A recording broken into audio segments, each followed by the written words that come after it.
ખેડા જિલ્લાનું કપડવંજ શહેર એટલે બારેમાસ ચોમાસું જ ચોમાસું।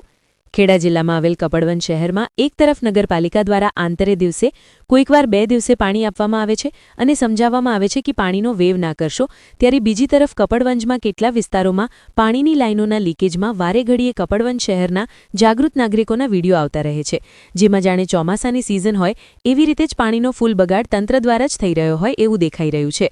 હાલ થોડા સમય પહેલા જ આ જગ્યાએ જાગૃત નાગરિક નિલેશ પંચાલ દ્વારા પણ એક વિડીયો લાઇવ કરવામાં આવ્યો હતો અને સત્વરે કામ કરવા જણાવ્યું હતું અને અકસ્માત પણ પાણીના મોટા ખાડાઓ દ્વારા થઈ રહ્યાનું જણાવ્યું હતું, પરંતુ આજે એ જ હાલત ચોમાસાની સિઝનની જેમ પાણીનો વ્યય નગરપાલિકા તંત્ર દ્વારા દર્શાવી રહ્યો છે, જેની માહિતી કપડવંજ આગેવાન એવા મનુભાઈ પટેલ દ્વારા આજરોજ પ્રકાશિત કરવામાં આવ્યું છે।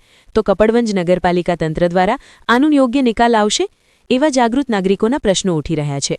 Bureau report, GPMC news 24/7 live, Kapadvanj.